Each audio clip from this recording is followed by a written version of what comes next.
Bwana Yesu apewe sifa. Kwa hivyo tumuendee yeye peke yake, kwa sababu yeye ndio chiwe lililokataliwa na wanadamu, lakini baadaye likawa teule watu wote tukapata hiyo ukombozi. Bwana Yesu apewe sifa.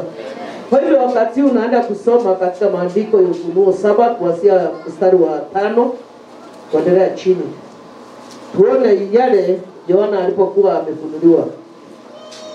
Ufunuo 7, kitabu ya Ufunuo wa Yohana 7 kuanzia mstari wa 5 mpaka wa mwisho. Tuone yale Bwana alikuwa ametenda. Bwana Yesu apewe sifa.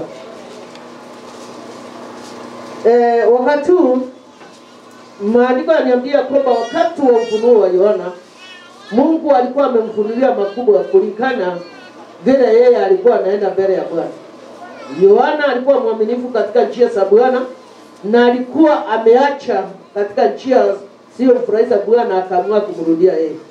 Ndio naona ya kwamba wakati wa zamani ama wakale ama katika njia za kale, Mungu alikuwa anaonekania watu katika maono, katika ufunuo na katika kunena nao bila aliponena na Musa, lakini maandiko yananiambia katika Yohana alimuonekania katika ufunuo. Bwana Yesu apewe sifa. Na wakati huu wengi tumekataa kuchazwa kuona yale maono kwa sababu ya fikira na shughuli za ulimwengu. Lakini ikiwa sisi wanadamu ama Kristo tukiamua tumrudie Bwana katika fikira na katika njia zetu zote, Bwana atanena nasi katika ufunuo. Bwana Yesu apewe sifa. Kwa hivyo tukienda katika maandiko matakatifu, tukiangalia katika agano ya kale na agano jipya, yatuambia wote walikuwa wanajitolea kwa Bwana, na walikuwa wanaamini ya kwamba aliposema Bwana wakitenda akiomba, Bwana atatenda katika njia mingi. Bwana Yesu apewe sifa. Kwa hivyo wewe mpendwa, ikiwa umeamua kufuata huyu Yesu Kristo, lazima ukane njia mbovu, umrudie Bwana, ndio Bwana akuongoze katika nuru yake. Bwana Yesu apewe sifa. Kwa hivyo hakuna jambo ikiwa unamwamini huyu Yesu Kristo inaweza kuja mbele yako usitue useme singejua. Ikiwa wewe unamwamini anakujulisha kabla, utafanya nini? Utaenda. Wakati Ezekieli ilifika wakati wake wa kuaga familia yake, alichulizwa, lakini alipotafakari hayo yote akaona ni yeye atakamilisha kazi ya Bwana. Akaomba sana, akamrudia Bwana, akamwambia kila ametenda katika baraka. Ndio Bwana tunaona ya kwamba alipoomba sana aligeuka. Tunaona ya kwamba akupi sana na yule alipokuwa ametumwa kwake. Aligeuka akamuita Bwana na Bwana akamjibu. Kwa nini siku hizi sisi wanadamu ama Wakristo hatujibiwi? Kwa sababu tuko kwa Yesu Kristo kwa ajili ya wakati. Hii wakati tunayo wa Yesu Kristo itafanya yeye atimize ile hadi aliweka kwetu. Inafaa ukikaa kwa Yesu Kristo ukae ya kwamba utakaa tena. Ukae ya kwamba hiyo ndio siku umempokea, utamuona tena. Ndio ndiposa apate kuchase na kuinua katika safari ya wokovu. Bwana Yesu apewe sifa. Ukiona katika manabii wa zamani ama mitume wakiwa wanaamua katika safari yao kuwa wanarudi nyuma, walikuwa wanaona ya kwamba Yesu Kristo ndio tegemeo. Lakini wakati huo Kristo wengi wako 50-50. Wametegemea katika njia za Bwana, wamekanyaga huku na kule. Mahali pengine wanasema ya kwamba wacha tujisaidie kwa sababu Mungu anasaidia yule anajisaidia. Anaenda kawa unasoma hii Biblia unaelewa vibaya. Lakini wacha mpendo nikwambie hii Biblia sio ndogo. Unaenda kusoma unaitafakari vile unajua. Kama umesoma Biblia unaelewa, enda kwa mitume ama kwa yule anayeelewa apate ukuelezea. Kwa sababu ni ngumu sana kuielewa kama wewe mtu wa kawaida. Mimi napenda kuhimiza wengi usidi kuisoma kila wakati, ndio Bwana akufungulie kiakili akifahamu. Bwana Yesu apewe sifa. Wakati wa Bwana anayekuja kumtu yako, anakutazama unawaza nini? Anakutazama baada ya fikra zako, baada ya kupokea neno utatenda nini? Utakuwa mahali pale kwa ajili ya wakati, ama utakuwa ya kwamba utakuwa tena. Wewe safari yako ulio nayo, nia yako ni gani? Ni kumulilia Bwana na ukaa mpaka mwisho wa doani, hapo unamulilia kwa ajili ya shida. Tukiamua katika hii safari ya wokovu, lazima tuende vile agano chibi yalikuwa natuambia na agano ya kale. But kwa wakati huu unasema ya kwamba katika Ufunuo Yohana alichaswa kulingana vile alienda kwa Bwana.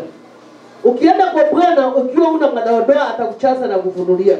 Ukienda kwa Bwana ukiwa na madoadoa utachanganyikiwa kwa sababu ulimwengu wa dhambi. Hata kuna maroho sabarini zinahitaji wafuasi. Bwana Yesu apewe sifa. Maroho sabarini zinatabiri. Lakini tukiangalia katika maandiko matakatifu yatuambie Elia, hata ikiwa hiyo maroho sabarini zilikuwa zinatabiri, Bwana alimsidania kwa sababu yeye alikuwa na imani katika Kristo. Ukiwa na imani katika Kristo, maroho sabarini za angani asiwezi kukutawala kamwe. Uwezi ukachukuliwa kila roho ovyo ovyo. Utakuwa na msimamo kwa sababu Yesu Kristo alichekeka katika wokovu wako. Na maanisha ache nikisema ya kwamba huyu Yesu Kristo amechekeka katika wokovu wako. Wewe ni Mkristo na umesimama katika neno. Kwa sababu wokovu bila neno ni ubatili. Unaweza kuwa umesema umeokoka lakini ufuati masharti ya Bwana. Wewe badala ya kufuata masharti ya Bwana ni kuongea tu kwa ajili ya wakati. Hii wakati Bwana anataka yule anaenda katika njia zake, ndio yeye ataweza kunena naye. Amechulisha ya kesho na yenye takuja. Vile manabii wa zamani ama watumishi wa Bwana walikuwa wameonyesha. Bwana Yesu apewe sifa. Ndio tukiangalia katika maandiko matakatifu yatuambia wakati Yohana alipoonekaniwa na Bwana katika Ufunuo, alikuwa mnyenyekevu, mtiifu, alikuwa mwenye kumcha Bwana, alikuwa anakaa kwa Bwana ya kwamba hata kaa tena. Wewe ukikaa katika wokovu wako uko na wasiwasi. Ifai Mkristo uwe na wasiwasi ukiwa katika safari. Inafaa ukiwa katika safari ya Yesu Kristo, inafaa ukae ya kwamba utakaa tena. Uko mahali pale useme nimeamua tukutana na mazuri na mabaya tutasimama katika Kristo. Mara mingi napenda kusema ya kwamba ukiona vita iliyo mbele yako na macharibia hata mahali huko, jua ya kwamba wewe uko na Yesu Kristo. Jua ya kwamba hiyo inakuchenga katika maombi. Kwa sababu wewe Mkristo usipojaribiwa, utapata wakati wa kuomba, utaona mambo yako yako sawa, una shida, utaanza kuserekea na ulimwengu. Bwana Yesu apewe sifa. Kwa hiyo Yesu anamhitaji yule aliye na uvumilivu ndani yake. Anamhitaji kila mahali anakanyaga amwabudu Bwana. Usiwe kigeugeu katika hii safari. Kwa sababu hii safari ni refu, hatujafikiza hata nusu ya safari. Inafaa maombi zaidi na kusama katika neno. Kila wakati mtafakarini huyu Yesu Kristo. Pitia katika andiko yake hata ikiwa uelewe. Ukisidi zaidi unazidi kusoma, hiyo Bwana anazidi kufungua akili zako, ndio ndiposo upate kuelewa. Bwana Yesu apewe sifa. Bwana ainuliwe. Wakati mimi wazazi waliponipeleka katika kanisa, nilikuwa napenda sana kukaa na mtumishi wa Bwana. Na wakati huo unachua kununua Biblia ilikuwa kitu ngumu sana ya kununua Biblia. Bwana Yesu apewe sifa. Lakini wakati tulipokuwa shule, tulikuwa tunapewa Biblia ndogo ilikuwa inaitwa New Testament. Na hiyo kwa natoka kwa mfuko wangu nitembee niende mahali popote, nilalapo niko nayo. Nilikuwa napenda kusoma hiyo maandiko, hiyo ni process ipata kunichenga katika imani na katika njia zangu za kukua katika kiroho. Bwana Yesu apewe sifa. Hakuna mtu anaweza kuamka asubuhi aende katika shamba yake, ailime vizuri, apalilie na akose mavuno. Hapo tusidanganywe wa Kristo. Yoyote anaamka asubuhi ndio anapata chakula ya kila siku. Kwa hiyo ukikaa katika neno ama ukifundisha mtoto wako vile anaweza kuendea Biblia, atakaa akijua kwamba nikienda kwa shule kudhulumu mwenzangu ni vibaya. Atasoma hii Biblia ana ya kwamba kwenda kudhulumu mwenzangu akiwa shule ni vibaya. Utendea jirani yake aliyo maovu ni vibaya. Atakiroa hata akiwa mkubwa, atajua hata mahali ameachiliwa katika kazi, afai kuchochea mwenzake. Bwana Yesu apewe sifa. Ni wakati Bwana anahitaji watu wamefunguliwa katika kiroho na katika fahamu zao usikwe sawa. Kwa hiyo wakati huu Bwana anakuhitaji wewe Mkristo umfanyie kazi yake. Wewe angalia ile kazi umefanya umefikiza wapi na unaenda wapi. Na wakati atakaporudi kama ni wakati huu utakuwa wapi? Utakuwa ukiwa umeonekana mahali pasipo stahili, ama utakuwa umeonekana ulikuwa mahali hapo ushuhuda mzuri, kuimba vizuri, lakini mwisho itakuwa chana. Tafakarini hayo yote. Ufikirie, sijui kama wewe mpendo unakaa ukifikiria hayo. Kama unaona kukaa na kuishi ni kawaida. Wacha nikwambie mpendwa, kukaa na kuishi sio kawaida, lakini kwa ajili ya neema. Ile neema Bwana anayekupea ya kuishi, utumikie ya kwamba utamtumikia tena. Mahali huko cheo, hata kazini, mahali popote, hata kanisani, heshimu ile cheo ulio nayo. Yo Bwana akuinue mahali huko. Bwana Yesu apewe sifa. Bwana inuliwe. Kwa hivyo hakuna kitu unasema ni kama kawaida. Yote tunaifanya kwa ajili ya neema na mapenzi ya Bwana. Wale watoto Mungu ametubariki nao tuwalee katika njia inayostahili. Tuonyeshe njia zilizo nzuri ambaye hawatasahau kamwe. Bwana Yesu apewe sifa. Bwana inuliwe. Tuwe tunaombea usiku na mchana, tunaongoza katika sala. Wajue ya kwamba hili ni mbaya na hili ni nzuri. Bwana Yesu apewe sifa. Bwana inuliwe. Ni wakati Bwana anaenda kunena katika maandiko matakatifu ya Ufunuo. Katika kifunuo ya Ufunuo ya Yohana, alinena na yeye katika njia za ufunuo. Bwana Yesu apewe sifa. Na katika ufunuo wa Yohana alielewa kwa sababu alikuwa na roho wa Bwana ndani yake. Kwa hivyo kuna jambo unaweza kuletewa, uwezi ukaelewa kama una roho ya Bwana ndani yake. Na roho wa Bwana hawezi akatawala mahali kuna changanya. Kwa sababu wetu wengi siku hizi wanaletewa kulingana vile wamekaa the whole day.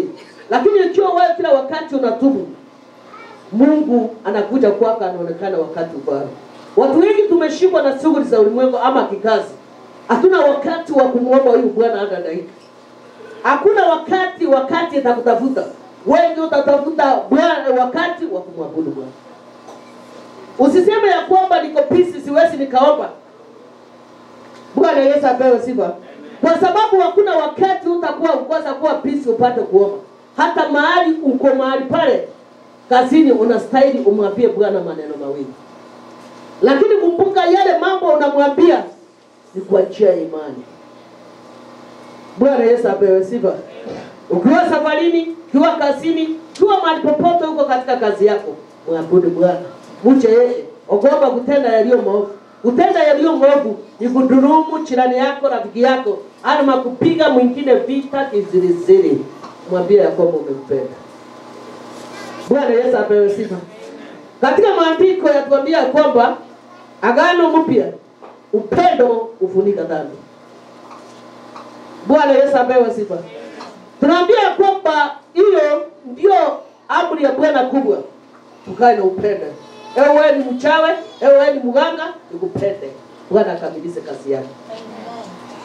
Hakuna mwanadamu anaweza kukamilisha kazi ya Bwana isipokuwa yule aliyetukufia msalabani anaweza kukamilisha. Bwana Yesu apewe sifa. Hawa mganga, hawa msharati, hawa mchewe, mpenda. Baada ya kupenda, muombe. Ndio Bwana akamilishe kazi yake. Maombi yako inaweza kumfanya ainuliwe. Maombi yako inaweza kumfanya afunguliwe. Bwana Yesu apewe sifa. Bwana ainuliwe. Kwa hivyo charisi mpendwa, ni mapito gani umepita? Kumshika huyo Bwana unaingia katika safari yake. Hakuna mtu anaweza kukuambia katika safari iko rahisi vile unasema. Usifikiri wale wamekaa manabii wakimwabudu Bwana wanalala 24 hours bila unalala. Wako mahali pale kwa ajili ya kuomba yanasema.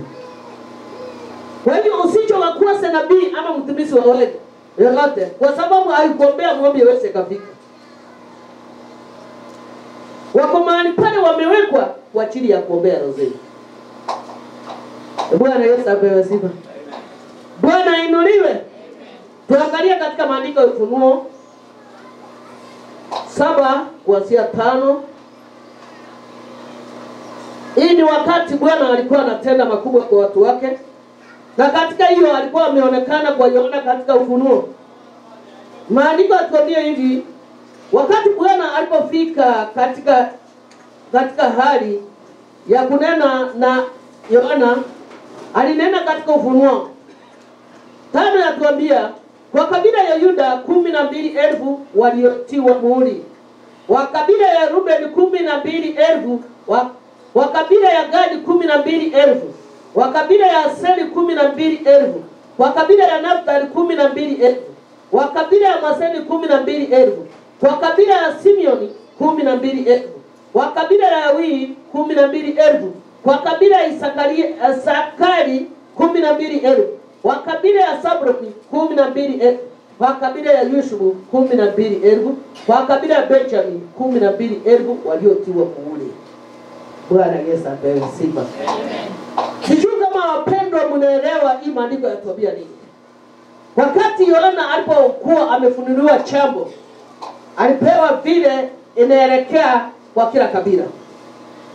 Nataka turudi nyuma tujue ya kwamba Kristo yule tunayoabudu ni Kristo aliye hai, aliyetukufia msalabani ndio sisi tupate kukombolewa.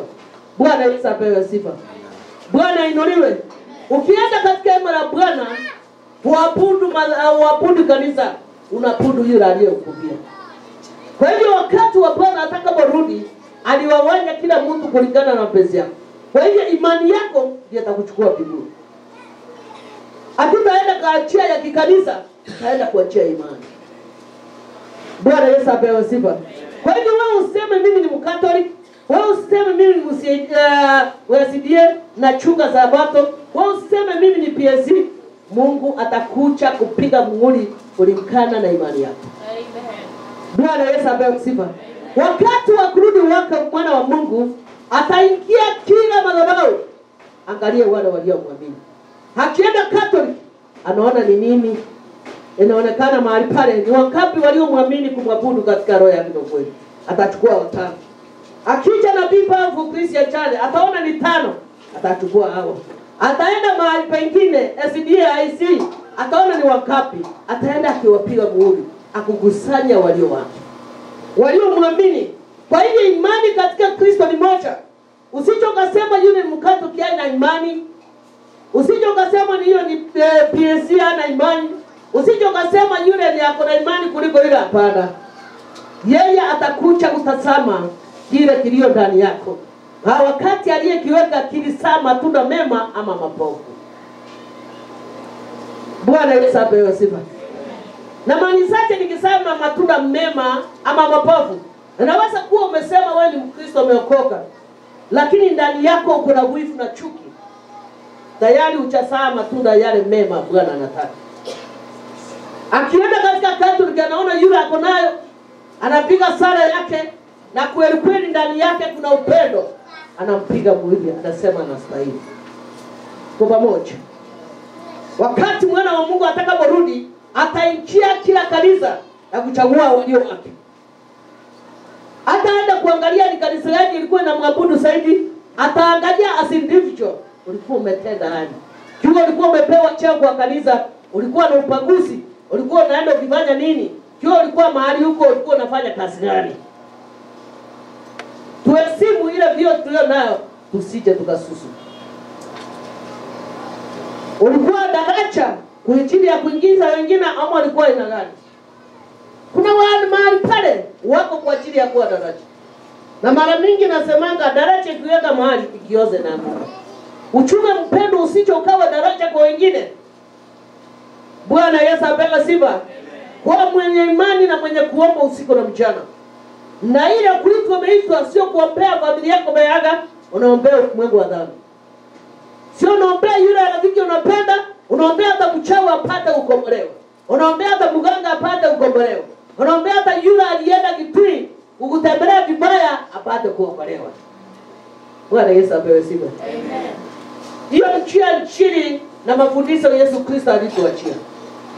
Sisi wanadamu tufuate sheria zake ndio tupate kuona uzima wa milele. Bwana Yesu apewe sifa. Kwa hiyo ukiangalia katika maandiko yatuambia Yohana alifunuliwa kwa kila kabila walipiwa muhuri watu wangapi. Atakaporudi mwana wa Mungu atatembea kila makanisa aone ni nani waliomwamini na kuwachukua. Kwa hivyo usiseme mimi niko mahali fulani, kanisa fulani, hapana. Wewe ulio mahali hapo umemshika fulani, uko na imani kiasi fulani. Bwana Yesu apewe sifa. Bwana inuliwe. Hii ni wakati mpendo wa kutafuta uso wa Bwana. Ukitafuta uso wa Bwana kila wakati, njia zako zitakuwa nyororo. katika njia zako Bwana atakupigania bila wewe kujua. Bwana Yesu apewe sifa. Utaona ni muujiza. Ndio ni muujiza kutoka kwa Bwana, sio kwa mwanadamu. Wacha ile muujiza ya muda tunaokimbilia wanadamu. Muujiza kutoka kwa Bwana inadumu. Kuna mgeni anaweza kuingia mahali pale, atoe dhabihu mahali hapa, sasa hivi apande ndege na atuache hapa. Amekuja ameingia saa moja, ametoa dhabihu, na sisi tumetafuta kwenda kule nje hatujafanikiwa, lakini yeye bila ameingia na kutoa na kwenda kwa pamoja. Bwana Yesu apewe sifa. Yale Mungu anatenda ni makubwa.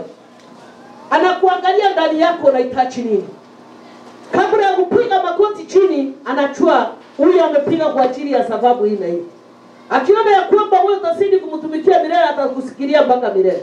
Atakuona ya kwamba wewe umetubu, umetaka ile wakati utendewe, anakuangalia na anacheka. Ndio ya kwamba unasikia ya kwamba hata malaika kuna wale wamepumzika.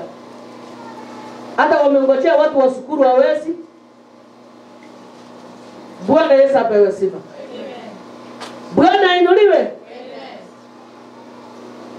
Ushukuru mbele ya Bwana, uwe una ukui, uwa uko nayo ama una, ni jambo la maana sana. Bwana Yesu apewe sifa. Kuna dada mmoja anayenifurahisha sana, sitaki kusema ni nani. Bwana Yesu apewe sifa. Yeye ni dada anajua kushukuru. Yaani mkutana hata yeye mahali popote, yeye anashukuru. Hata unajua kama ni kidogo au kubwa. Unajua wanadamu wa Kristo wengi tunapenda kushukuru kwa vitu vikubwa. Ni kama ni kweli. Tunapenda kushukuru kwa vitu vikubwa. Bwana Yesu apewe sifa. Lakini kwa kitu kidogo tunaona ni kawaida. Tunaona ni uwezo wetu. Hapana. Hata mwingi akupandisha cheo mahali mwako, mwambie ni asante. Ila kuongea ni asante itamfungua hata yeye akufikirie kuweka kwa mahali pengine. Mwanafunzi, mama ama dadi aigunia kitu, mwambie dadi ni asante. Hiyo itafungua njia zake, hata mahali atatoka atabarikiwa zaidi. Bwana Yesu apewe sifa. Usione ni kawaida mama ama dadi kukununulia suti. Usione ni kawaida leo ameingia akiwa na raba. Hapana, mwambie ni asante mama, ni asante baba. Ndio mahali anaenda apate kuinuliwa na kufunguliwa. Lakini asante kushukuru inakuwa jambo zito kwa wewe. Uongo kama ni kweli. Ukiona mtu anashukuru labda ametendewa makubwa, lakini kwa kitu kidogo anaona ni kawaida, usione kila jambo ni kawaida. Kuishi na kuamka ni kwa ajili ya neema. Bwana Yesu apewe sifa. Wakati Yohana alipokuwa anatafakari huyo Yesu Kristo, alimfunulia mengi. Alimwambia kila kabila vile walipiwa muhuri. Alimwambia vile unaenda wakitenda kazi ya Bwana. Nakumbuka mwaka 98 wakati nilipotumwa pande ya Meru. Bwana Yesu apewe sifa. Nilipofika huko tulikutana na Musa, alikuwa na miaka 99. Alikuwa mgonjwa baada ya mistaki. Wakati nilipofika huko nilisikia kuna Meru na kuna hatari. Lakini nikamwambia mimi, Bwana utanituma huko. Ukiacha niishie huko, ni kazi yako na shukuru. Ukiacha nitoke huko mzima, ni kazi yako na shukuru. Kwa sababu kuna mmoja alikuwa ananiambia ya kwamba Nabii Esther, huko utatoboa, huko ni Meru. Mahali miungu inaongea. Mahali kule wanafanya nini? Tigani. Wanatoa uchawi na mchana. Sasa nikaomba by mwendo wa saa 3 niko Meru. Emoli Church. Bwana Yesu apewe sifa. Tulikutana na mzee alikuwa amepungukiwa na imani na alikuwa nabii. Bwana Yesu apewe sifa. Kaniambia, mwanangu umetoka Nairobi. Kamwambia ndio, nimetoka, nimetumwa tuende pamoja naye. Kumbe wakati huo nimekaa mahali pale, kuna wale wametumwa kuja kunisaliti. Hawakufurahia. Unasema mzee tumekuja kukuona, kumbe hao kuja kuona. Kuna wale watakutembelea kazini, kumbe wanakuja kukumaliza. Juu unaona ni marafiki. Uongo ama ni kweli? Kuna wale watakupusu, wakuambia fanya hivi na hivi, kumbe wale ni Judas kwako. Kuna wale watakuja ukiwa kitandani hospitali wanalia sana. Bwana Yesu apewe sifa. Utaweza aje kuwatambua kama wewe una roho Bwana? Roho wa Bwana sio lazima ongea na yeye. Anaweza kuuchalia katika hekima na maarifa ya kutambua wale walio mema na wabaya. Mimi sijasema kwamba mpokee nyinyi roho wote, kwa sababu katika maandiko aliambia walipokea wale walioamini, na sio manabii wote wanaongea na Mungu. Unielewe vyema. Anaweza kuuchalia hekima na maarifa ya kutambua kabla kale ni hajatoka kule lango, naona anawasa nini. Bwana Yesu apewe sifa. Bwana inuliwe. Tulifika watu wakatokea waine wanaume. Akasema babu tumekuja kukuona. Kabla hajafika katika ile boma, tukawa tunapewa laini tukaomba. Wakati nguvu zao zilipunguka, walianza kutoa sauti kama ng'ombe. Bwana apewe sifa. Tupigie Kristo makofi. Bwana Yesu apewe sifa. Amen. Unajua ukiwa mtumishi wa Bwana usiwe haraka kwa kuongea jambo. Kama roho acha neno ongea. Tukaomba waliposikia wamepigukiwa, wameishiwa nguvu. Tulipomfungua macho hatukukuta mmoja, walikuwa watatu. Baadaye mzee akapokea nguvu, akapokea njia za ukura. Akiliaditia mpaka bila ametoka mahali amefika. Ndiye Kristo mkono. Kwa hivyo mpendo nakwambia ukichanganya uweze ukajua adui wako ni nani. Utaona ni rafiki unamwambia siri za kazi yako. Utaona ni rafiki unamwambia siri za ndoa yako. Utaona ni rafiki utamwambia siri za mfanyikazi wako. Kumbe yeye ndiye amekuuma. Uweze ukajua ni nani. Wacha rafiki yako Yesu Kristo. Mnielewa, sijawaambia mjitenge na marafiki. Lakini kana rafiki na hekima na busara. Na utaomba sana Mungu atakwambia ni rafiki aina gani mlio nayo pamoja. Kwa sababu wengi ni wasaliti na wengi ni wa kutendea maovu. Bwana Yesu apewe sifa.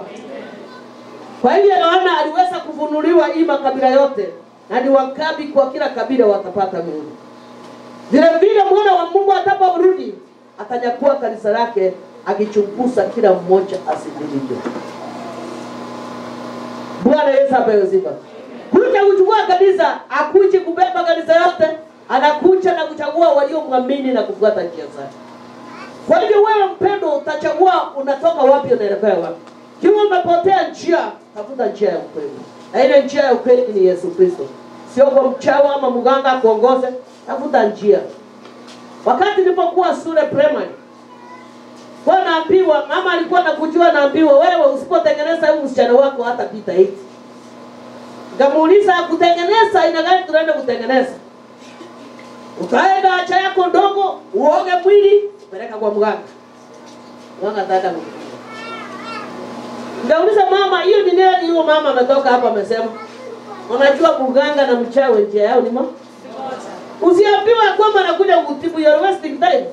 Anakuambia na anakuja kutengenezea kazi, wacha Mungu atengeneze kazi kwa sababu ndiye anayefanya. Ukitaka mganga kuja kutengenezea kazi, anakuja ana switch, anakuwa karibu hapo kitu. 3,000 unasema leo nimeuza kamera sana. Ndio unakibiza zile pesa na kuachia. Atakukula mpaka kumalize ya kuachilia. Lakini ile baraka za Bwana uwezo ukapungukiwa. Unasiona kila wakati inaingia. Kwa hivyo wacha mganga wako wa waganga kwa Yesu Kristo. Mganga wa waganga kwa Yesu Kristo. Ichalisi ni vita aina gani umepiwa? Simama katika neno mpendwa. Kwa sababu wakati mwana wa Mungu atakaporudi, anakuja kunyakua kanisa lake, utaenda as individual. Hamutaenda kwa grupu. Hamutaenda vile mlikuwa mnachuana. Hamutaenda vile mlikuwa mnaimba vizuri, lakini utaenda kulingana na matendo yake. Amen. Kwa hivyo wacha matendo yake ikiwa mema mbele ya Bwana. Wacha umuogope Bwana. Kumwogopa Bwana ni kuacha maasi na kutenda yaliyo maovu. Bwana Yesu apewe sifa. Tukienda ya 9 atuambia, baada ya hayo nikaona na tazama mkutano mkubwa sana ambao hapana mtu awezaye kuhesabu, watu wa kila taifa, kabila na jamaa na lugha, wamesimama mbele ya kile kiti ya enzi na mbele za mwana kondoo, wamevikwa vazi meupe, wana matawe ya mitende mikononi mwao. Bwana Yesu apewe sifa. Amen. Yohana akasema, baadaye akaona umati au mkutano wa watu mkubwa mbele ya kiti enzi, wamefiwa katika kila kabila na kila taifa, wakiwa mbele ya mwana kondoo, wakiwa wamefikwa mavazi meupe. Baada ya ufunuo, alipoletewa vile Bwana atafanya kazi yake, maandiko yatuambia tena akafunuliwa, akaonyeshwa watu wale walio watakatifu. Bwana Yesu apewe sifa. Wakisimama mbele ya kiti enzi ya mwana kondoo, wakiwa na matawe ya mitendo ya mitume mikononi mwao. Bwana Yesu apewe sifa. Na wale alipoona hao watu walikuwa wamefikwa mavazi meupe. Bwana Yesu apewe sifa. 10 atuambia, wakilia kwa sauti kuu wakisema, wale Yohana alipoona wakiwa mbele ya watu aliona katika umati wakiwa mbele ya kiti enzi cha mwana kondoo, wakiwa wamefikwa mavazi meupe. Bwana Yesu apewe sifa. Na katika mavazi yao maandiko yatuambia, nao watu walikuwa na matawe ya mitendo mikononi mwao. Yohana akaona wakilia kwa sauti wakisema, wao walikuwa wamevikwa mavazi meupe. Tafakarini hii mavazi meupe ilikuwa inamaanisha nini? Baada ya kufunuliwa vile watu wanaenda kupiwa mihuri, watakatifu wa Bwana wakaona kweli wengine wako. Bwana Yesu apewe sifa. Nao wakaona wakiwa na matawe ya mitendo mikononi mwao, wakilia kwa sauti kuu wakisema, wokovu una Mungu wetu aketie katika kiti cha enzi na mwana kondoo. Bwana Yesu apewe sifa. Baada ya kupiwa muhuri, Yohana akaletewa hao waliofikwa mavazi meupe, wakilia kwa sauti wakisema, wokovu wa Mungu aketie katika kiti ya enzi na mwana kondoo. Wokovu uko kwa nani? Kwa Mungu. Wokovu si wa mwanadamu anaweza kupatia ama kuchalie. Ni wewe utaamini ndio itize wokovu ndani yako. Bwana Yesu apewe sifa. Amen. Kila jambo yaandamana na imani ni jambo leo ndio ndani yako, linaweza kukuinua katika washida na wakati wa machanio. 11 akaona na malaika wote walikuwa wakisimama pande zote za kile kiti cha enzi, na hao wazee na wale wenye uhai wanne, nao wakaanguka kivuruvuri mbele ya kile kiti cha enzi, wakimsujudia Mungu. Bwana Yesu apewe sifa. Amen. Unaona yale maajabu huyo Yohana alionyeshwa. Bwana Yesu apewe sifa. Amen. Akaona wale walikuwa na mavazi wakilia kwa sauti, wakasema, wokovu unayo na Mungu. Bwana Yesu apewe sifa. Baadaye wakaona malaika. Bwana Yesu apewe sifa. Na wazee na wale wenye uhai waina wakaanguka mbele ya kiti enzi. Bwana Yesu apewe sifa. Amen. Wakamshuhudia Bwana, kumshuhudia Bwana, kumshukuru na njia ya unyenyekevu. Bwana Yesu apewe sifa. Amen. Kumwendea huyu Bwana katika njia ya unyenyekevu, kumpatia sifa na shukrani zikurudie. Hao wateule, hao wazee pamoja na wale waliofikwa mavazi meupe walienda kifundifundi chini, wakamshuhudia Bwana kwa yale makubwa alipotenda, kwa sababu walisema wokovu ni kwa Bwana, sio kwa mwanadamu. Kwa hiyo imani yako, imani yangu, imani ya yule inaweza kutuinua katika Ukristo. Ni imani ni gani hii inasema? Sio imani ya kupigana vita, imani ya kusikana mikono na kuombeana. Kwa sababu kuni moja iweze ikawafisa moto, lakini ukiweka 1, 2, 3 ikiwa imekauka, Mpendo, usije ukaweka kuni sikuwe mbichi kwa moto. Na manisaje nikisema kuni sio mbichi? Kuna wale wanakiri ya kwamba Yesu Kristo hako, lakini hawatendi mapenzi ya Bwana. Wako mahali pale kwa ajili ya sababu. Lakini ikiwa wewe umeweka kuni iliyo imekauka, katika ino moto itawaka, itakutia nguvu katika imani. Na manisaje wale wameamua katika safari. Kuna wale wameshindwa katika safari. Wameshindwa kwa ajili hawafuati amri za Bwana. Uwezi ukashindwa katika hii safari ya wokovu ikiwa unafuata amri za Bwana. Hakuna jambo lililowezekana mbele ya Bwana. Ikiwa wewe sio mtu unapenda kujificha katika kwa pasia. Ikiwa wewe ni mtu umeamua safari, hakuna jambo lisilowezekana mbele ya macho ya Bwana. Bwana atakuinua na atakutia nguvu. Hata nabii akiwa Kisumu, Nairobi, akiwa mahali popote akikombea, anaona ukiinuliwa. Amen. Utakosa kuinuliwa ikiwa wewe umejichanganya. Hata nabii akiomba anasema hii faili weka kando.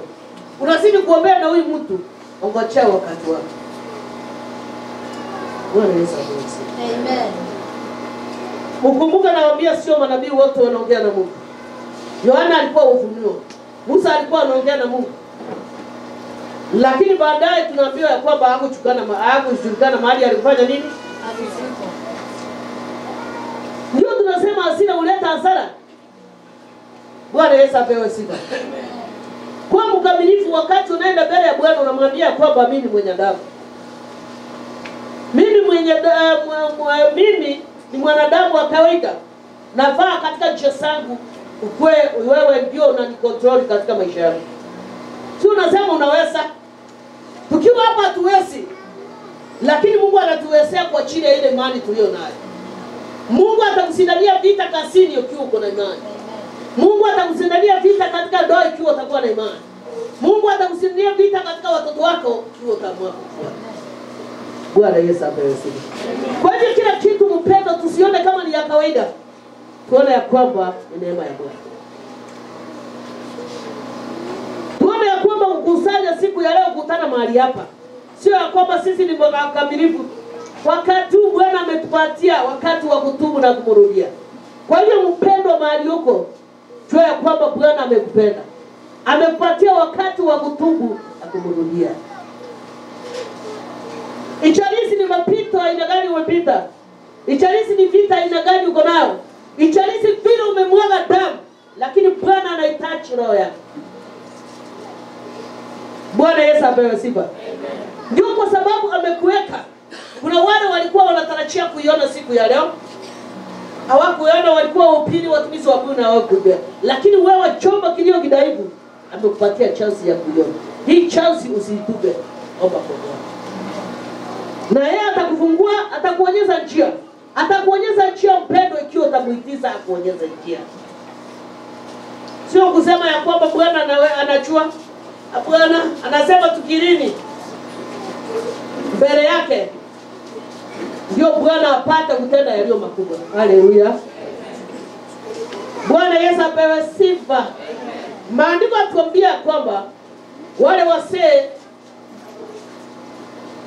na wale malaika waliposhuhudia katika kiti yake enzi, nao wasee na wale wenye waine nao wakaanguka kivulivuli mbele ya kiti cha enzi wakimshuhudia Bwana. Kwa yale makubwa. Bwana Yesu apewe sifa. Wakisema 12, amini, baraka na utukufu na hekima na shukrani na heshima na uwezo na nguvu zina Mungu wetu hata milele na milele. Amina. Wasee walipoanguka wakumshukuru, walianguka wakumshuhudia, wakasema sifa na shukrani ni kwake na utukufu.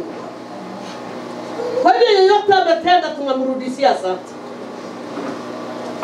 Sijui wewe unashukuru Bwana kivipi? Ndio mara mingi napenda kusema Mungu akitujalia kuishi tusichione wapendwa. Tuone yule aliyetutia msalaba. Tuone ile gharama aliyetumia kumwaga damu. Hata hakuna mtu amepigwa mpaka amemwaga damu kama yeye. Kwa hivyo hiyo vitu ulio nayo sio kitu. Na kuhangaika unasema ni kama Mungu akuoni. Wewe unakuhangaika unasema unaweza kuchukua uhai. Hapana, Bwana anakuhitaji hiyo wakati wa kuomba zaidi. ndiye akuinue mahali huko kule mavumbini akulete juu.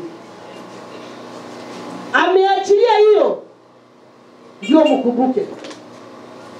Ameachilia hiyo ndiye atimize ahadi yake kwako. Bwana Yesu apewe sifa. Kwa hiyo kila chombo ikisha mbele yako, Bwana hakuna sababu.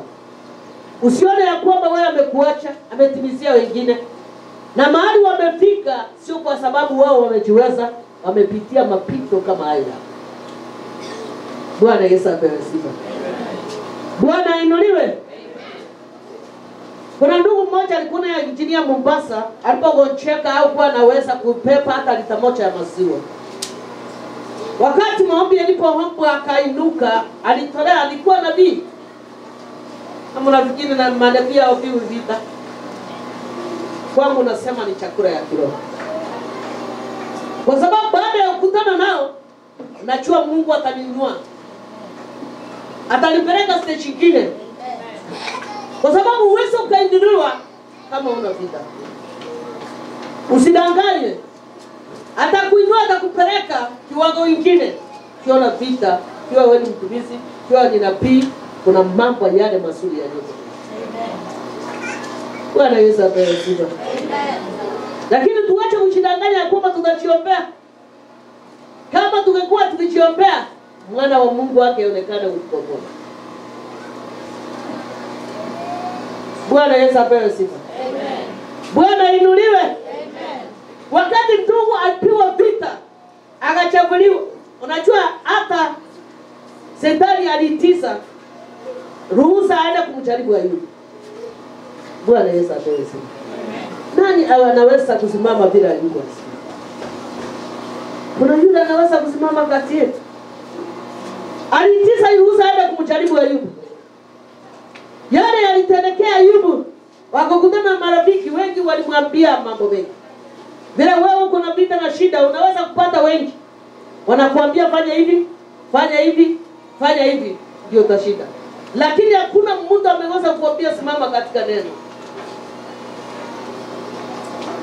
Nakumbuka mwaka wa 2002 wakati nilikuwa na vita. Bwana Yesu apewe sifa. Kuna mzee mmoja kutoka Kitui alikuwa ananiambia nabii Esther utakufa. Wakati huu ndio utakubali kwetu Kitui kutengenezwe. Namwambia mimi kutengenezwa ni kwa baba. Amen. Namwambia hii vita inakuja nipelekwa kiwango kingine. Amen. Pia Kristo makofi. Namwambia wewe utakufa. Namwambia nitaishi. Bwana Yesu apewe sifa. Amen. Bwana inuliwe. Amen. Nikamwambia mimi nitaishi katika jina la Yesu. Na wakati Shetani yaweza kanitoa katika ulimwengu wa dhambi, hata sumu akiniwekewa iweze kudhuru. Siongei kupatisa, nimepita haya yote, lakini Bwana amenichalia kunitoa atupatie. Bwana Yesu akaniambia sifa. Nikamwambia mimi siwezi nikaregea katika safari. Kaniambia utakufa. Mwambie msee siwezi nikakufa. Kaniambia unaona mimi niko na miaka 80 na kitu. Na kuambia ukweli, kuna mganga kama mahali pale anaweza kuganga. Kamwambia Mungu wangu ni Mungu wa kuanga. Mkubwa wa waganga. Bwana Yesu apewe sifa. Bwana inuliwe. Amen. Kuna majaribio yanaweza kuja ndio kupeleka kiwango hiki. Amen. Kwa hivyo usiona mpendo ya kwamba Mungu amekuachilia. Inakuja kuwa moto ndio Bwana apata ukuinua. Inakuja kuwa moto ndio achana dhambi ulio nayo. Bwana Yesu apewe sifa. Inakuja kwa watumishi kuwa moto ndio mfukishe kiwango kingine. Inakuja kwa mwanadamu Mkristo kuwa moto yapate kutoa kwa Yesu. Bwana Yesu apewe sifa. Amen. Kwa hivyo hii katika safari tusike mkono.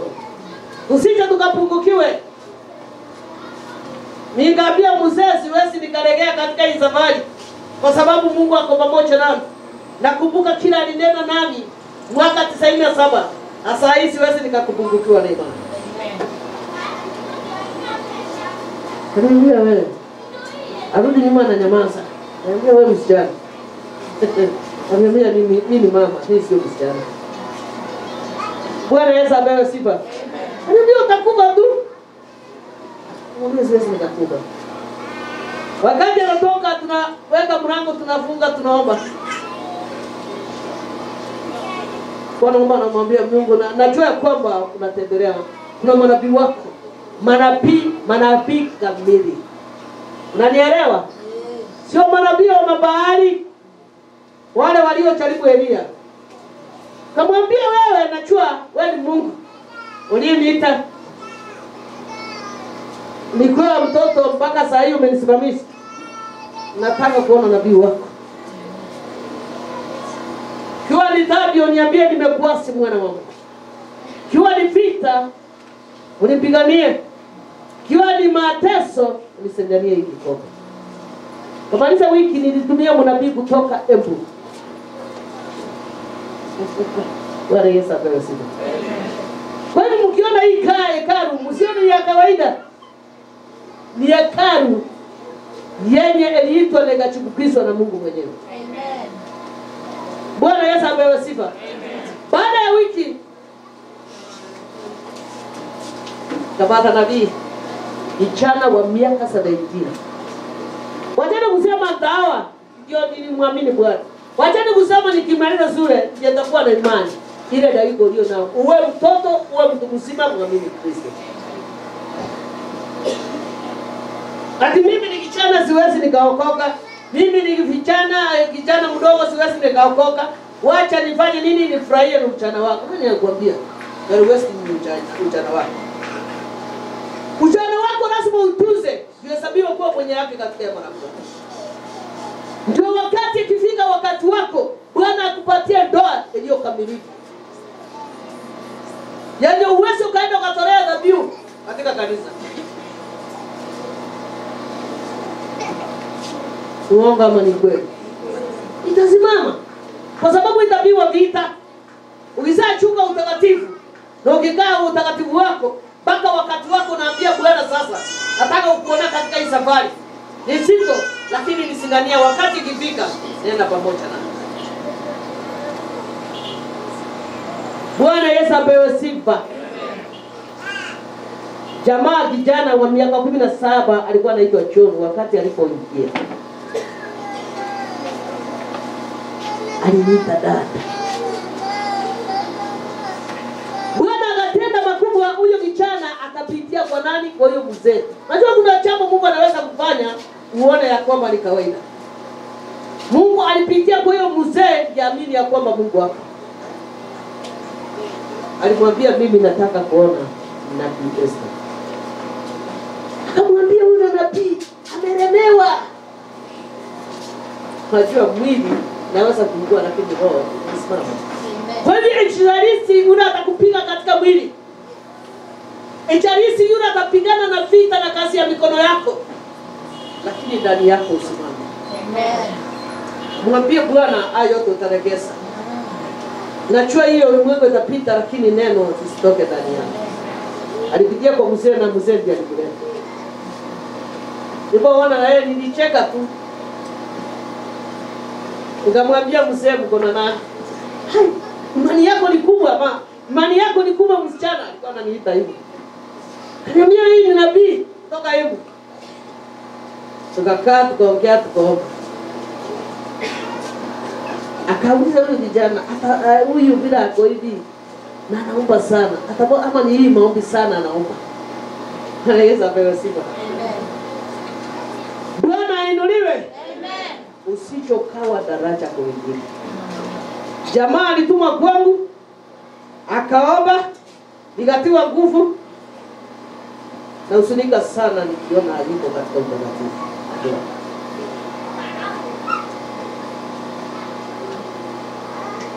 Akatuma Bible.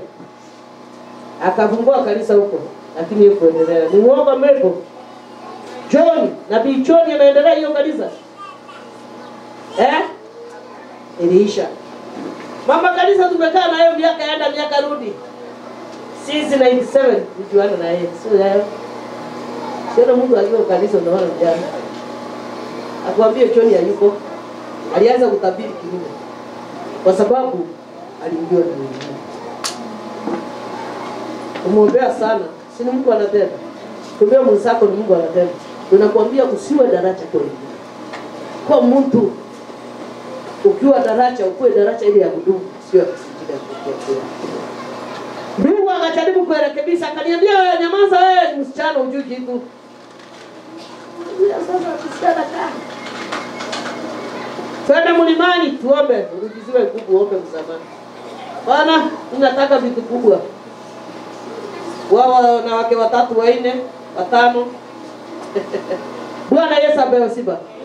Mungu vile anakuja kwa watu wake, anakuja kwa njia tofauti. Alikuja kufunua kwa Yohana na yale yote alinena ilitimika. Kwa hivyo Bwana akinena nawe, wewe unaomwamini, chunga njia zako. Omba sana. Ambia Mungu yeye akuwe anakulinda usiku na mchana. Akutenge na maovu. Na Mungu asimame nawe mpaka mwisho wa mwaka. Ukishabarikiwa na katika kazi ya Bwana, ambia Bwana hata mahali popote unayefanya kazi, ambia Bwana hii yote nimekutolea kwako. Unisimamie katika Bwana Yesu apewe sifa. 13 yatuambia, akajibu mmoja wa wale wazee akiniambia, je, watu hawa waliovikwa mavazi meupe ni kina nani? Bwana Yesu apewe sifa. Bwana inuliwe. Yeye akanena na Yohana katika maono. Hawa watu wote hawa akawajibu kila mmoja wale wazee akawaambia, je, watu hawa waliovikwa mavazi meupe ni akina nani? Na wametoka wapi? Nasikia yale Yohana alipakali alishangaa. Akaona watu wamevikwa mavazi meupe na wengine ni wazee. Akauliza hao ni wakina nani na wametoka wapi? Nikamwambia, Bwana wangu, wachua wewe. Mtihani anaweza kuingia. Unaweza kuulizwa na marafiki, hiyo imani ulio nayo katika hiyo dini ni imani ya gani? Kwa nini hutaki tuachane na wewe mahali hapa tuende mahali utakamilisiwa kitu haraka? Kwa sababu umekaa katika hiyo dini uchasaidiwa.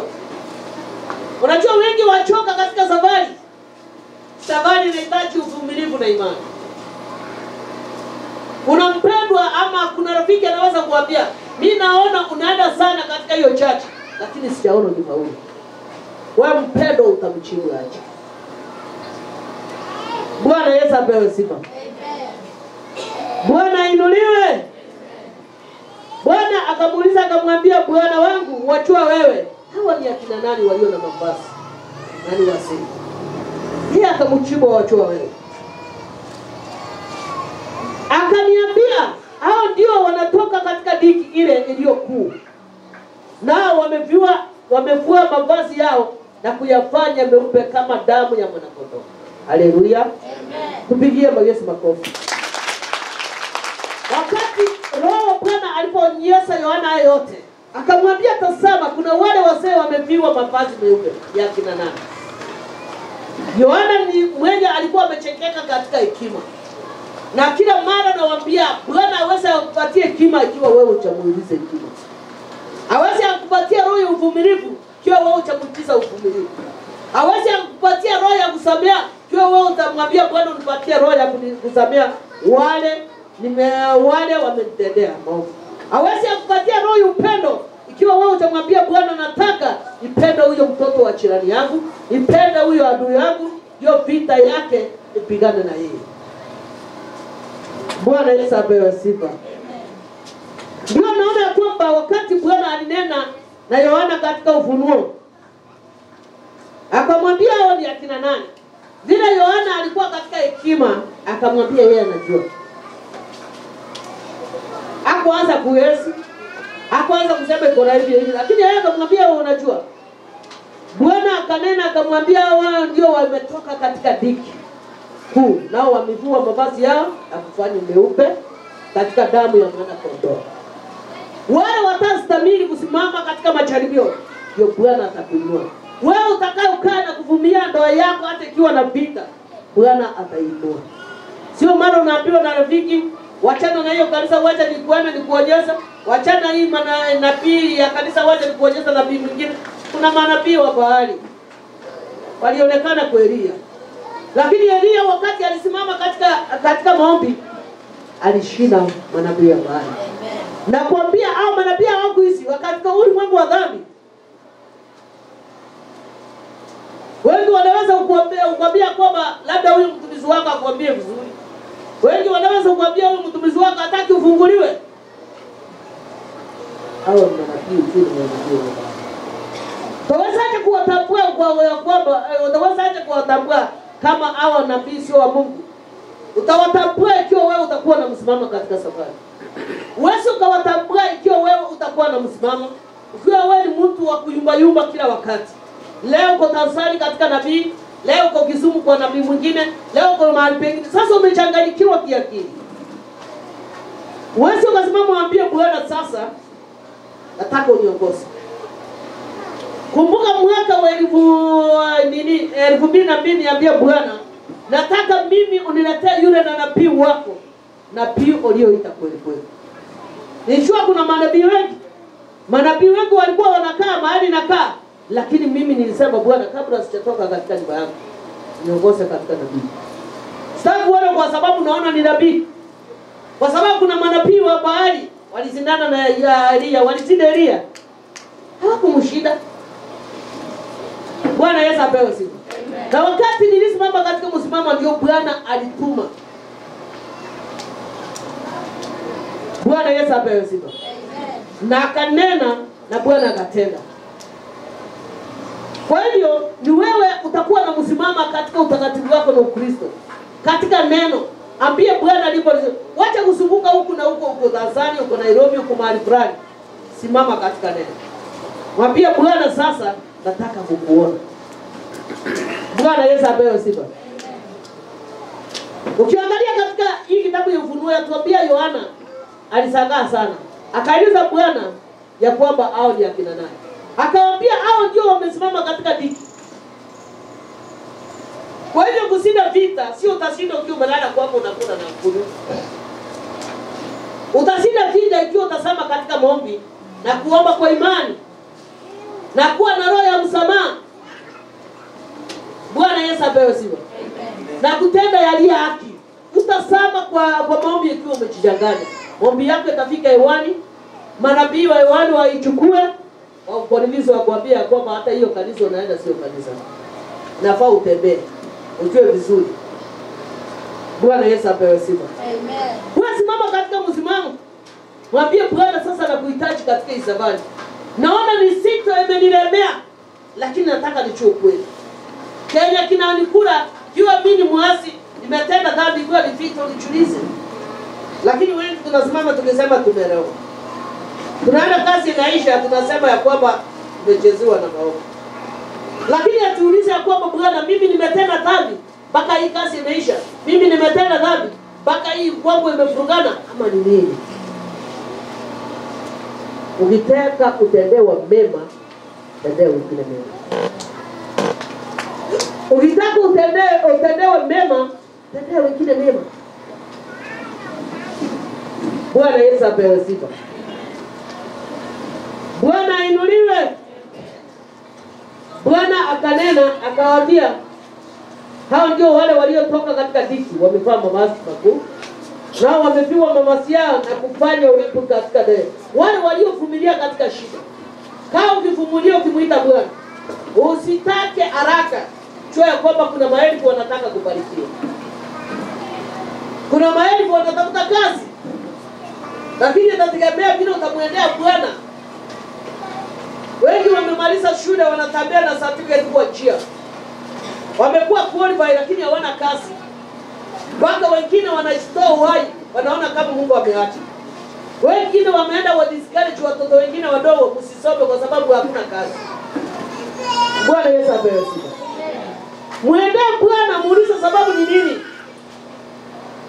Kama ni shetani anayenikimbiza, jua kwamba hata hofu iko na mwisho wake. Sidi kuomba, simama katika neno. Sidi kumwabudu Bwana, labda ile inakuja imani yake jepesi. Wewe unajua Mungu anatenda nini kwa? Labda imekuja kwako ndio badilika katika nia yako baya. Labda sisi unaomwabudu Bwana sio chini ya kawaida. Umechanganya. Bwana Yesu apewe sifa. Lakini maandiko yaniambia yeye akajibu, Yohana akamwambia hao wamefungwa mavazi meupe ni wale walisimama katika dini. Katika mateso wakavumilia, wakamuita mpaka mwisho wa ndoa.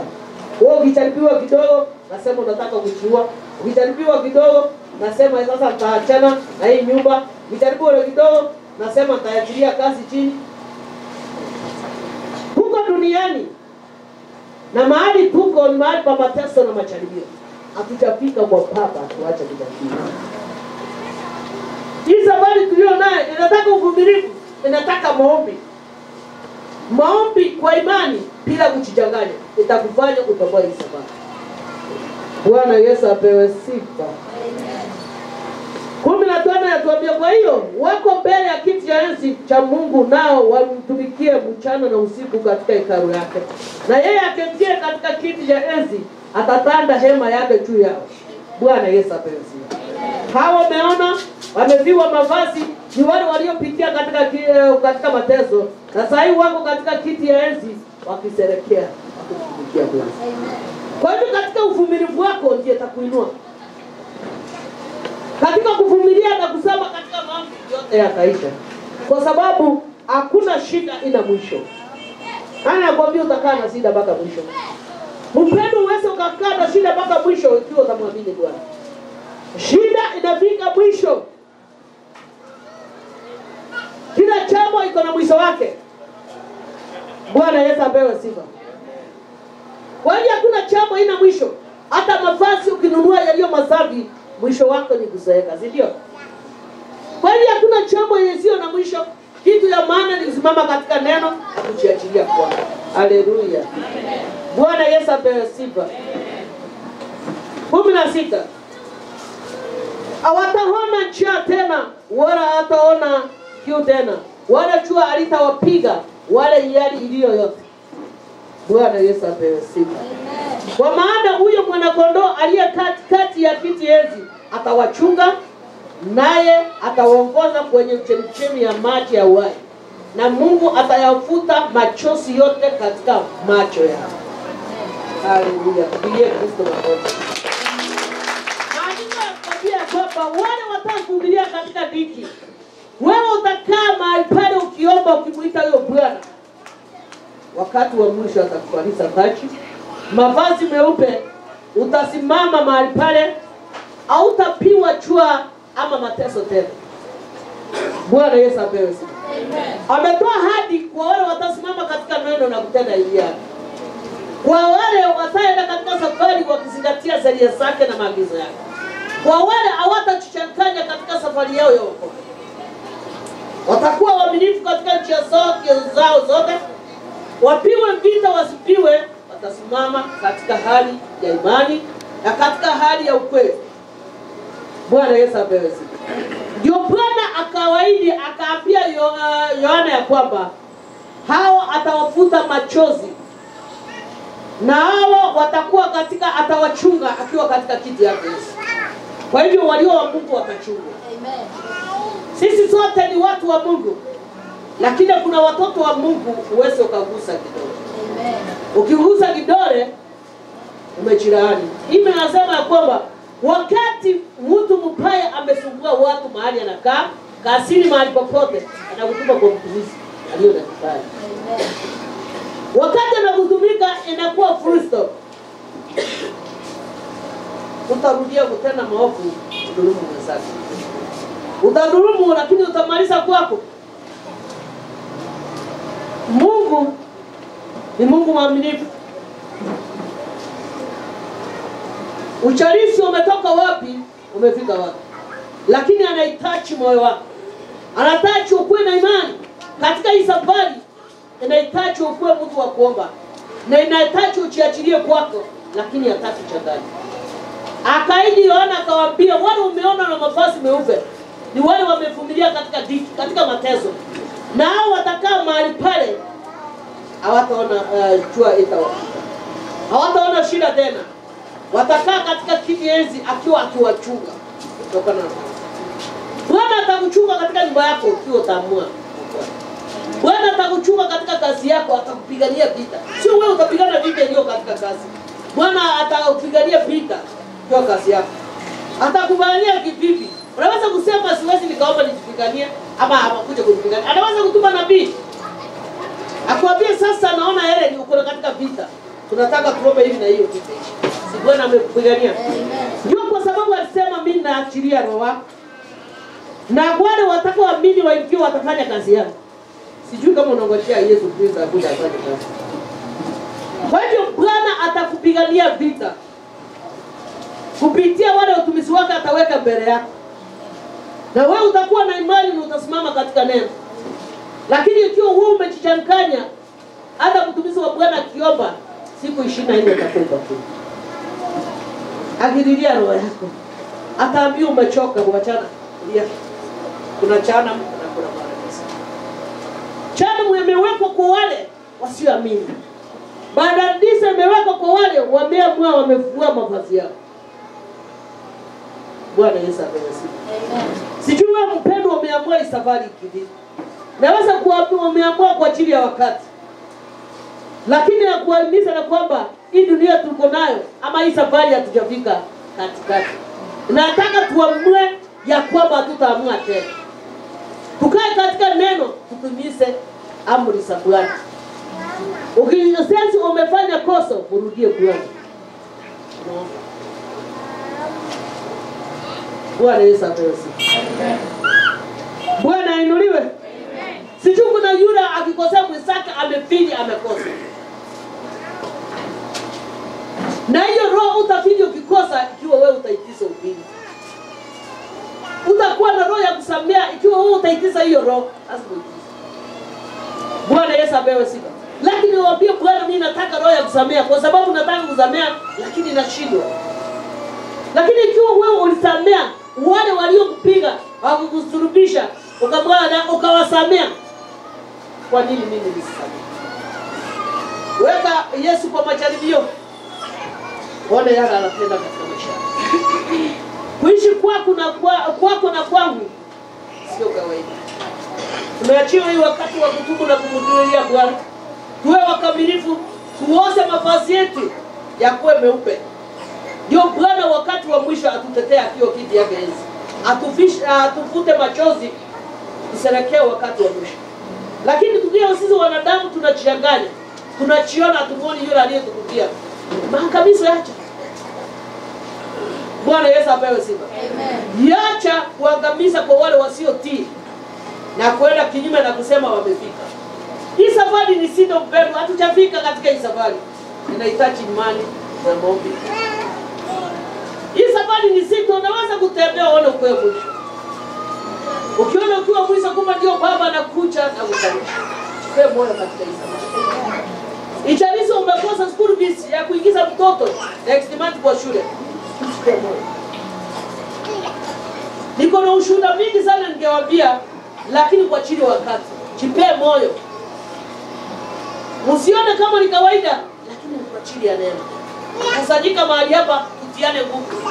Sio nguvu ya moto wa Shetani, ni nguvu za Roho. Amen. Tukae tumjue kwamba Bwana anatutazama.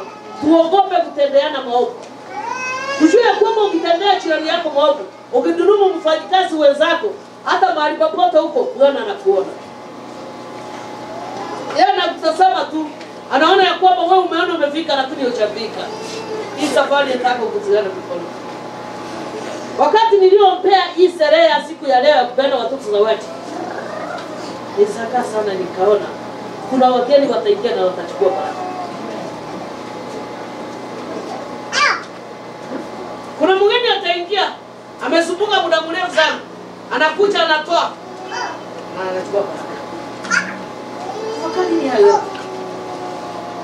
Ati alipotazama katika ulimwengu wa ndani, aliona hakuna mmoja aliyeona. Lakini alipoangalia katika wanawake, aliona hakuna mmoja. Alipoangalia wanaume, aliona mmoja. Tafakari haya. Hii umati tuliona, wainjilisti tumekuwa wengi, manabii tumekuwa wengi. Hakuna kufunga kuna manabii hapa hivi. Atakutabiri, akwambia yote. atende ishara. Lakini chukuza hizo sana zinatoka. Maona imekuwa mengi. Watu wote bila funuo ya wale, lakini yaona ilikuwa ya kiroho. Kuna chamba inakuja, ndio mpendwa tutie nguvu mahali. Uwe kazini, uwe nyumbani, uwe mahali popote unaishi kutie nguvu. Na nirudie nikisema, Mungu hawezi akakupatia roho ya kusamea ikiwa wewe mpendwa usamwambie upatie roho ya kusamea. Hata kupatia roho ya upendo ikiwa wewe unamwambia nipende adui yangu. Hata kupatia roho ya huruma ikiwa wewe utamwingiza. Ukiri ndani yako unahitaji nini? Katika maandiko ya Mathayo yaniambia ya kwamba ikiwa sisi tunachua kupeana watoto vitu vilivyo njema, na Baba yetu kumwingiza hiyo juu. Atakupea ama atakunyima? Kwa hivyo mpeni utapewa. Na kuomba kwako kukua kwa nia nzuri. Bwana Yesu apewe sifa. Amen. Bwana inuliwe. Amen. Bwana apewe sifa. Amen. Kuna dada mmoja anapenda kunipigia simu akiongea na mimi. Akaniambia kuna mahali amepita katika majaribio mengi kutoka pale. Lakini naomba Bwana anisaidie na mimi nikikuja kusaidia wajua.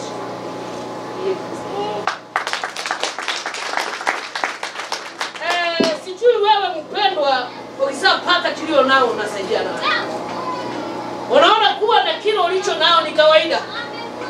Ama wewe umestruggle umepata. Hakuna kustruggle kwa. Ingekuwa ni kustruggle wengi tungepokea. Uongo kama ni kweli. Lakini kwa vile ni neema ya Bwana na vile anakujalia kupokea hiyo, heshimu zaidi. Ogopa kumdhulumu mwenzako. Ogopa kumwonyesha mwenzako ya kwamba hana. Kama hana usike mkono.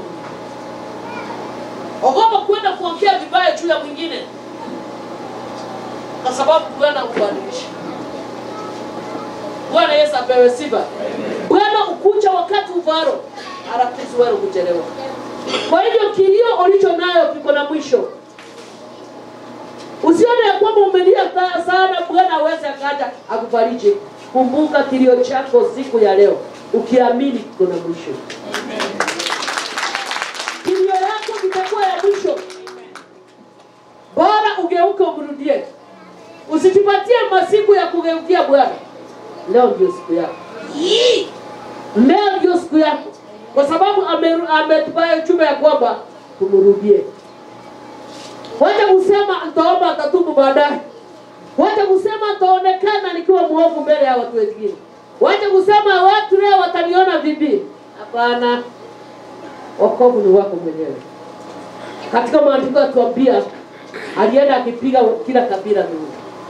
Wewe wakati atakuja kutupiga mihuri utakuwa wapi? Kama unaona haya na yeye atakuonea haya. Kwa hiyo tutafute uso wa Bwana wakati huu. Ukali wai. Tafuta uso wa Bwana wakati huu. Bwana Yesu apewe sifa. Kwa sababu kurudi kwake hatukutambui. Hata malaika hawajui kurudi atarudi siku ya lini. Kwa hivyo tumche Mungu tukiogopa kutenda maovu. Tumche Mungu tukiogopa kutenda yaliyo maovu mbele ya macho yake. Bwana Yesu apewe sifa. Kwa hivyo vile ulivyo ni kuachilia neno. Tuambie Bwana atuondolee kiburi ya kutuonyesha tunastahili. Atuonyesha hatujastahili. Tunafaa tuende chini ya makoti kumwabudu yeye. Bwana awabariki. My name is Lucy Andoro from Nadipa Christian Church, and I have a memory verse. My memory verse comes from the book of Jeremiah chapter 1 verse 19. It says, "They will not defeat me, for I, the Lord, have spoken." My name is Sheila Kamoka from Nadipa Powerful Christian Church, Ayana. Mungu wetu ni wa ajabu, Mungu wetu ni wa ajabu, Mungu wetu ni wa ajabu, Mungu wetu ni wa ajabu, Mungu wetu ni wa ajabu, Mungu wetu ni wa ajabu, Mungu wetu ni wa ajabu, Mungu wetu ni wa ajabu. Kaniweka wazi, kanitoa chini, kaniweka kati, kanitoa kati, kaniweka juu. Mungu wetu ni wa ajabu.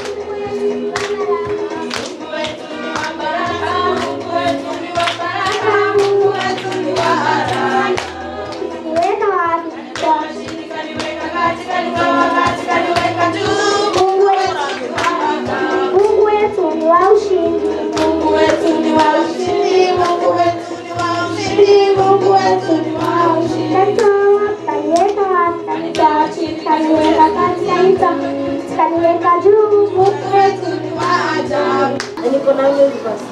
Natoka katika kitabu cha Zaburi mlango wa 7 mstari wa kwanza na wa pili.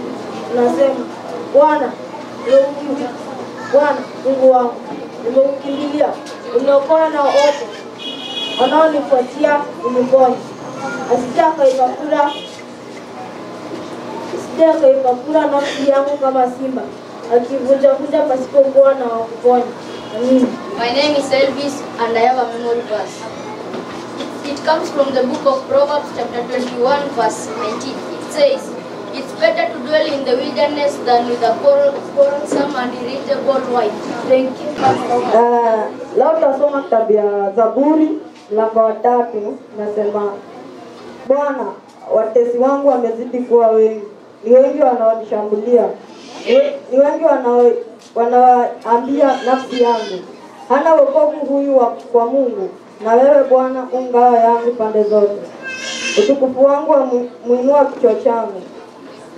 Kwa sauti yangu namuita Bwana, naye anaitikia toka mlima wake mtakatifu. Najilaza nikalala usingizi, nikaamka kwa kuwa Bwana ananitegemeza.